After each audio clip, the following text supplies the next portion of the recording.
Previously on Raising Youth Voices.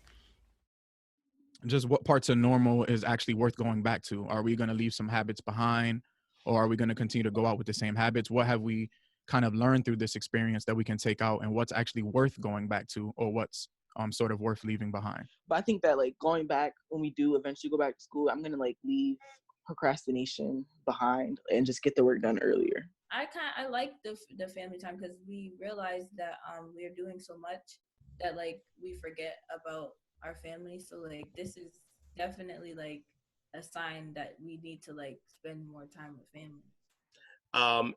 It was easy, to fall off the radar, if you will, when they were going to class. And now, with not going to class, it's even easier to fall off. So.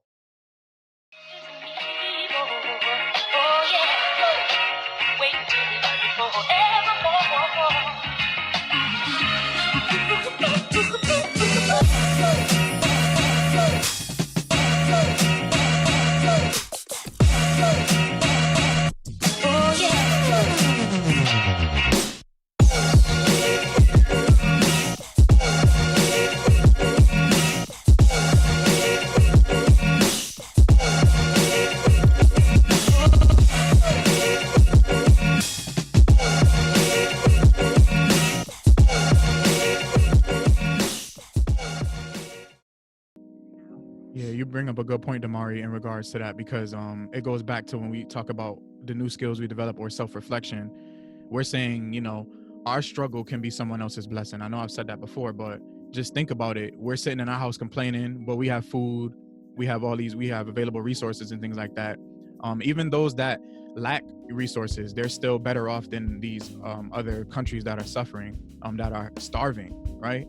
So it really shows us like, this is the time that, when we get out of this, I'll be back to, returning to normal. But at the same time, it's like, wow, these people struggle through this every day outside of the pandemic, but it took for the pandemic to come for us to experience this type of stuff. So it's just something to think about. Good points. And I totally agree, because after observing what has been going on so far in our community, even though that this in itself is a curse, there are many things that we can get out of it. Like, for example, as you brought up, self-reflecting, that's a really important, a very, very important life skill at this time, because there are many people going through a lot of struggles and struggling with identity in itself. And right now is the perfect time to, embrace who you are, analyze, sit back and just understand. So yeah. Thank you, It's really Christopher. a helpful thing. Thank you, Christopher. And then you, transitioning from, the country that you're from. I know you're from Trinidad. So just thinking about what was some differences, or what was like the change like when you first came to this country, US, and how have you been adapting to it? To be honest, this is I definitely had a culture shock. Looking back and comparing life in Trinidad versus life here, it's like moving from small to big. Like it was really a drastic change, if I'm to be honest. And it wasn't only a change or a mental change, but it was mainly emotional, because yes, indeed, the place is a lot colder and stuff like that, but all of that I can adapt easily to that. But what I've realized eventually emotionally in myself, it took a lot for me to actually understand and see what was going on, because waking up every single morning without my parents and stuff like that, seeing a bunch of different people, it was really different. And actually, if I'm being honest, I haven't fully adjusted to that as yet. And this whole coronation, as what they call it, is really actually giving me that time to focus on myself and really understand who I am and embrace who I am in this different culture. Yeah. Thanks for sharing, man. I know that adjusting isn't easy. Again, we're adjusting, right? to this whole new process. You know, some of it is stuff that we can get used to, but again, it's still an adjustment that it's just kind of like, you know, stuck, you know. So just imagine, you know, from a whole nother country. Yeah. So again, thank you for sharing. We appreciate that. Moving on with our last topic, and I do want to talk about more getting into the education and here in our black and brown communities, our communities of color, not necessarily black and brown communities of color, black, African American, Latino, so to speak. But Brother Lovejoy, you brought up a great topic of discussion over social media in regards to just raising a question, how will the black and brown community educate their own children? And I just want you to touch on that just a little bit and kind of open up some dialogue for us to segue into.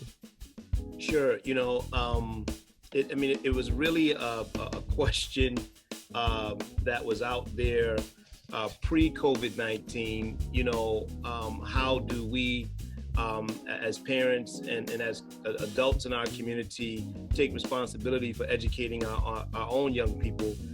You know, we want to make sure that they get a good education and not just a good schooling, that, you know, they understand their culture and what it means in terms of our identity, to be strong and grow up and be productive. And then, you know, within a matter of weeks, the entire education system rug pulls out from under us, you know. And while we talk about, you know, distance learning and going to school online and so forth, there are so many young people, students, Hartford Public School students, that are not plugged into the system. And so the question becomes, what's going on with their education? You know, what's going on with all of the seniors who are not going to have their proms and their graduations and so forth? You know, and lastly, you know, there was an article that came out that talked about almost 1,500 students that still haven't even reported to class, and that's probably a small number. Mm-hmm. So, you know, the question about, you know, what are we as a black and brown community willing to do to educate our own young people? That's the question, and I'm interested in hearing from young people. You know, what do you think about that?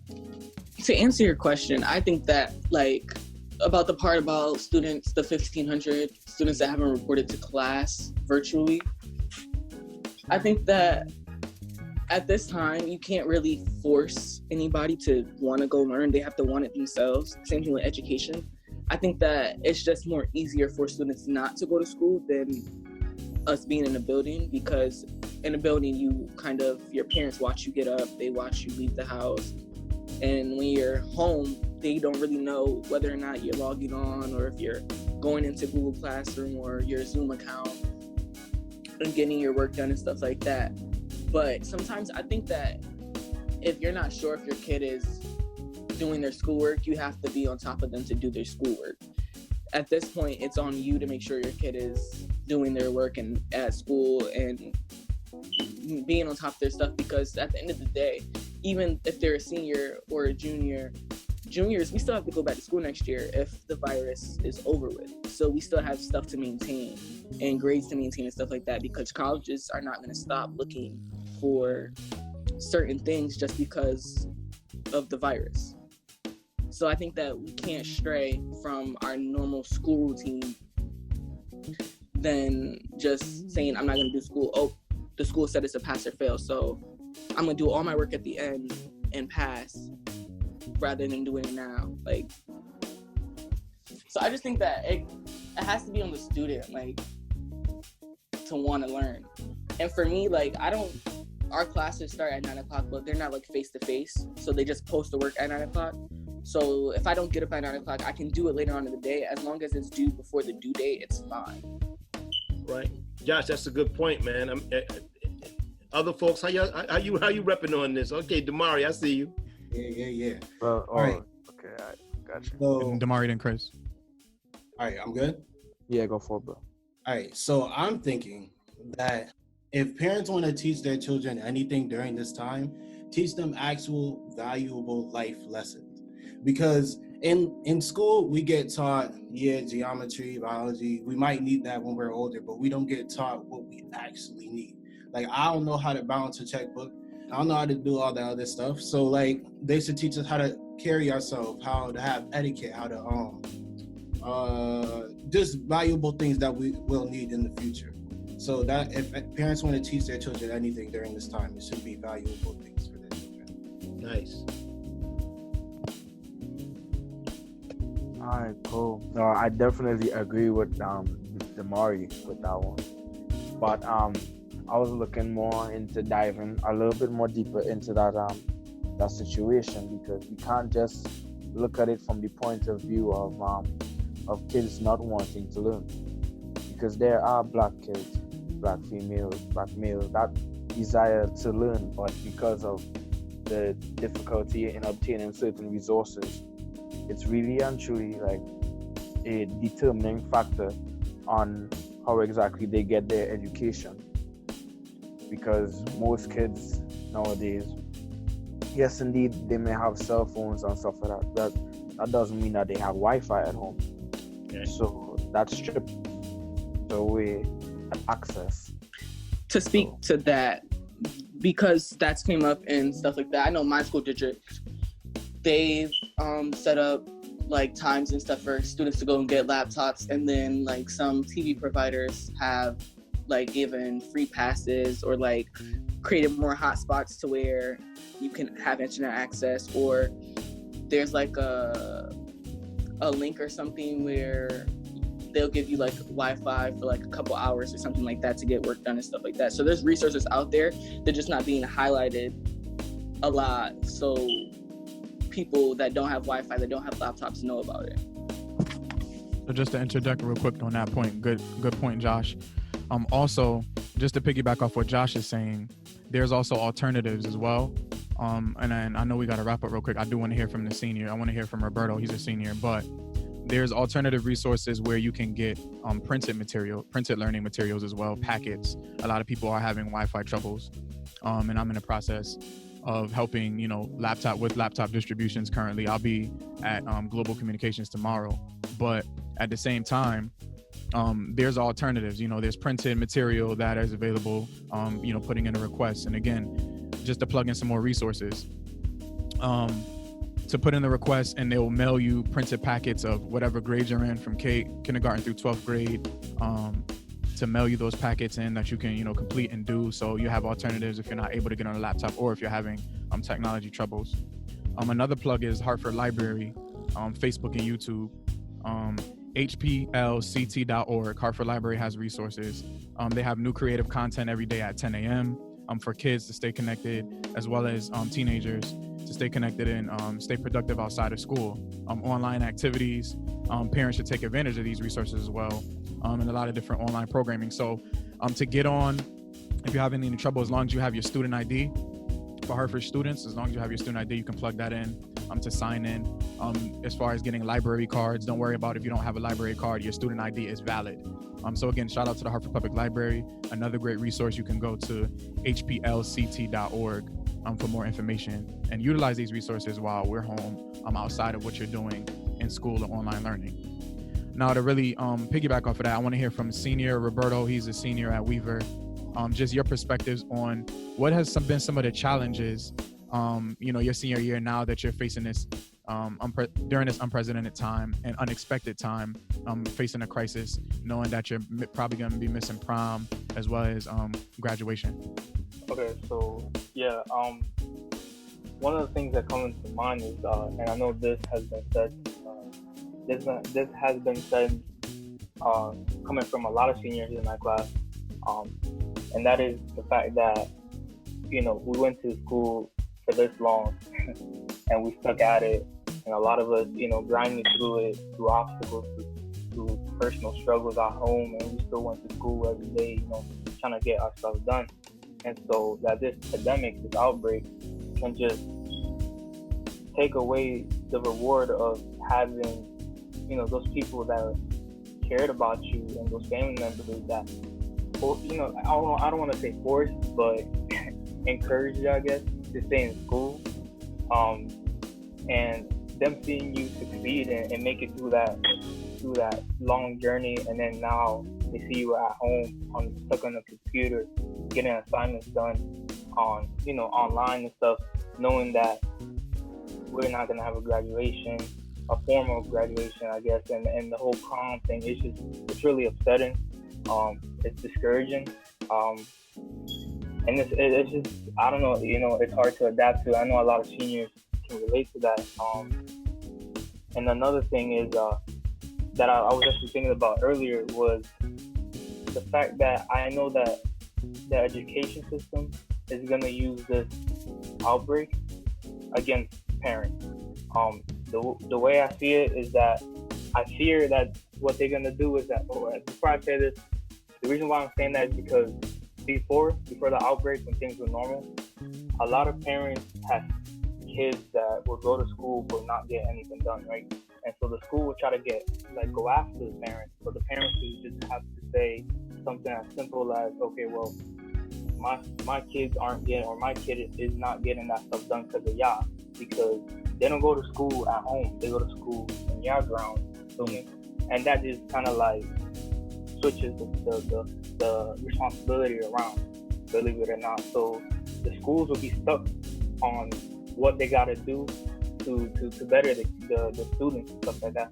But now, because of this outbreak, and now because we have to take classes and take school online at home where your guardians are, it's kind of like when things get back to normal and they see the result of it with all these kids staying back and staying behind and all that, the school system and the education system can easily say, well, that's on y'all now. That's right. And that, I fear for that, because a lot of parents, they already got enough stress with all this unemployment and, trying to find out, okay, how I'm going to keep my household the way it was before, or good enough, or just safe enough to make it through this outbreak. But then also, if I do make it through it with my family, now I got to worry about the education system coming after me because my kid didn't have the resources to get online type thing. And that's just, a couple of things I just be thinking about, but yeah. That's a strong point. Yeah, that was real strong. Because you got to think about how, they can just easily utilize that as an excuse. But my last question before we wrap up, do you feel like it's now time for the parents to step in, or how would that be? Will the parents, or should I say more so, do you feel like now the parents are appreciating the teachers more? Because now they're, put in those shoes of the homeschooling positions and now, taking a responsibility to fully engage, their children or youth. Well, a child's first teacher is its parent. So to really go back to the basics, I feel like this time that we have with our parents is more like for them to teach us stuff that they normally wouldn't get the opportunity to teach us. And I feel like not only teach us things academically, but like life skills and like life lessons. And if you never had the opportunity to go to talk to your kid or have like a sit down and really figure out what's going on with them and ask questions like that are beneath the surface, I feel like this is the time that parents have the opportunity, the ones that are not essential workers, that have the opportunity to actually have these conversations with their kid. Because sometimes as teenagers, we don't really tell or speak a lot about how we feel about what's going on in our daily lives, and it seems as though we don't really have real problems, but in all actuality we do have real problems. We're just not being asked about our real problems. So I feel like in this time it gives parents an opportunity to just connect more with their teenager. And Roberto, you was about to say something? Oh yeah, I lost my train of thought. I was gonna say, so your question was like if the parents are appreciating the teachers more now? Yeah, is their appreciation more? Are they really seeing now the appreciation to show for the teachers now? Like, oh wow, this is what was going on all this time. This is what, you know what I'm saying? As their kids are home now, they're now put in that position to be the homeschool teachers for now. Do you feel like now they can show more of an appreciation to what the teachers have to deal with on a daily? And this doesn't go for all students, but of course, we have those challenging students that, we encounter on day to day. Yeah. So in my opinion, like and this is like more personal because I don't know, what's going on in everybody's household. Right. But I'm pretty sure there's some people that can relate to it. Is that my parents, if anything, they don't. I think they're losing respect for the teacher. The reason being is because before, you already, like, when things were normal, you already had kids going home saying, oh, this teacher is barely engaging with me in class, in person, and that's making me fall behind in my work. And that was already a problem, an issue that will come up all the time. And now that we got to stay home and do online work, a lot of teachers are just, like somebody said earlier, all they do is just post it by 9 o'clock, and then you just get it done if you get it done. But sometimes, obviously it's a problem now. The majority of students aren't getting it done because it's so free will now, And so that right there is that's kind of like, parents are gonna see that like, damn, like they're not really engaging, like they weren't engaging my kids before, and now it's online, so it's like now it's even worse. Like, yeah, I know it's different views on that. I'm sorry that it happens to be, that way specifically for you, but again, I feel like, it goes both ways, because I can't say that, all the teachers are doing that, but the engagement piece, I know for sure. We already had some of these, some students that were already, going through challenges in school. Now, of course, it's definitely worse. Like, oh, y'all just giving me a laptop and assignments to log on online. You think I'm gonna really do that? Versus I'm gonna get on Fortnite, play that all day, and have fun. It's just a vacation for most of them. So it's just really that engagement piece. What are we really doing to really reach these homes and actively engage these children? Or are the parents really stepping up to make sure that their kids are being productive, regardless of how much the teachers are taking initiative to bring in that support? Hey, Eddie, just one other piece that I would add in very briefly. I know our time is short, but there's also a community responsibility here as well.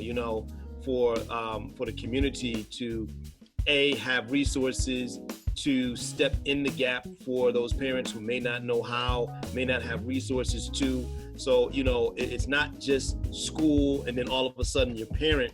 There's an environment that we all grew up in, called community or called neighborhood. And so, we who are neighbors have to also join in to this process, this village mentality, helping all of our children to be properly educated in our community. Because once they graduate, that's what they come back to. They come back to our neighborhood. That's my neighbor's son, that's my neighbor's daughter, and so on and so forth. And so the community does have a responsibility as well to be involved in this. Yeah, as we're coming to a close, I know this has been an amazing discussion. Again, I appreciate everybody just chiming in and tuning in to this. And those of you that are listening, again, there's resources available out there, readily available resources. Again, we are the community, so we need to step up as a community. We can talk about educators, we can talk about students, we can talk about the school systems or whatever all around the world, not just locally in our neighborhoods, but we could talk about it. But as a community, we need to be about it, and let's just step in, help to support. That's what we're doing here at Hartford Care Response Team, Hartford Communities That Care, as well as the entire coalition. Again, shout out to Blue Hills Civic Association, Compass Peace Builders, Compass Youth Collaborative, Mothers United Against Violence, and the YMCA, NYWCA of Greater Hartford. Again, shout out to all of the churches that are taking action and stepping up, helping these families and these people in need during this pandemic. And of course, lastly, shout out to you, you youth that are here on this platform, that are just profound and showing your leadership skills and really advocating and wanting change. I'm just happy to be a part of this movement. I'm happy to be helping you guys along the way, because you guys are doing the work. I'm just here to just help guide it, and I know Lovejoy can attest with that as well. That's right. But also Hartford Public Library, hplct.org. Resources are here, guys, so all this information will be available on your screen as well as in the credits following the show, so we can get this information out to everybody. And again, if you're watching this, make sure you share, stay connected with our youth right here, Raising Youth Voices, YouTube, Instagram, hartfordctc.org for more information. And again, thank you guys so much for everything. Our special guest today, Brother Kelvin X Lovejoy, and Miss Amani Ford, thank you so much for your insight and information and being on this platform with us. All right, you guys take care out there. And again, let's just fight for the community, safety, outreach, support. That's the key. All right, thank you. This has been an episode of Raising Your Voices.